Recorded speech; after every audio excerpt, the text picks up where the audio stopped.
जय हिंद दोस्तों। हम बात कर रहे थे फ्री की योजनाओं की और हम लोग कहाँ पे हैं इस समय, और अगर हम अभी भी नहीं समझे तो हम कहाँ तक चले जाएंगे, ये शायद आप लोगों को अंदाज़ा नहीं है। दोस्तों,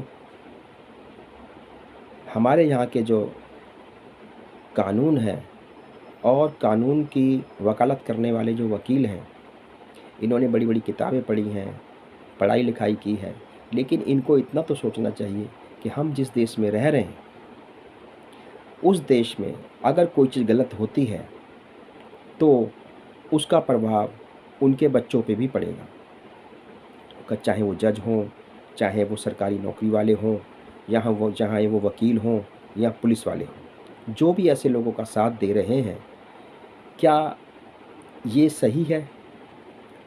हम लोग एक सिस्टम पे डिपेंड हैं, हम अकेले कुछ नहीं कर सकते, लेकिन जो देश के स्तंभ होते हैं, पुलिस, वकील, जज, सरकारी आदमी, फोर्स, ये सब चीज़ें अगर ये क्रिमिनल की तरफ लोग ये खड़े होने लग जाएंगे उनके पक्ष में, अरे अच्छा और बुरा तो आप समझ सकते हैं।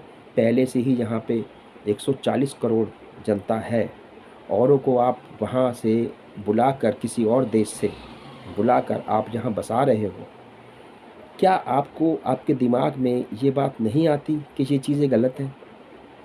जो सुविधाएं हम अपनों को नहीं दे सकते, वो बाहर वालों के लिए आप जुटा रहे हो, उसके लिए हमारे से षड्यंत्र कर रहे हो, ये चीज़ें गलत हैं।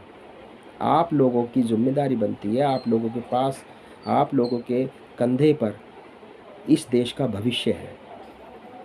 कपिल सिब्बल जी चले जाते हैं, बड़े बड़े नेता चले जाते हैं। अरे भाई, आप लोग इस देश के नेता हो, आप लोग इस देश के अंदर खा रहे हो, पी रहे हो, लाखों करोड़ों रुपए कमा रहे हो, लेकिन कम से कम इतना तो आप सोचो कि इस देश को घुन ना लगाएं। आपको ये बात समझ नहीं आ रही है कि आप, चलो आप, मैं मान लिया कि चलो आप जो है वकील हैं, आपकी ये पेशा है, लेकिन क्या आपके इस पूरे ख़ानदान वकील रहेगा, या पूरा ख़ानदान पुलिस में रहेगा, या पूरा, या, लेकिन एक दिन तो ये आप भी, जब जो लोग पुलिस पे पत्थर पथराव कर सकते हैं, आपको छोड़ देंगे, आपको छोड़ देंगे। मिलिट्री वालों को कितना मारते थे कश्मीर के अंदर, ऊपर से गमले गिर देते थे, जिनकी रक्षा के लिए हमारी मिलिट्री का जवान खड़ा होता था बाहर, उसके ऊपर वो गमला गिरा देते थे कि उसके चोट लगे और वो चोटिल हो जाते थे।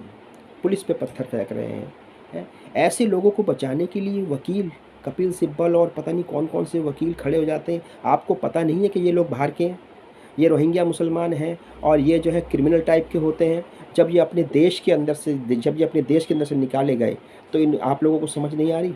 आप बहुत बड़े हो क्या? आपका मतलब कितना है ये, मतलब बहुत जो है ज़मीन जायदाद है क्या आपके पास? कहीं के प्रिंस हो क्या आप, जो आप इनको बसा रहे हो? हैं? अपने तो तुमसे 10 रुपये नहीं निकलेंगे देने के लिए, लेकिन हमारे टैक्स का पैसा आप इस तरह से बर्बाद कर रहे हो, ये गलत है।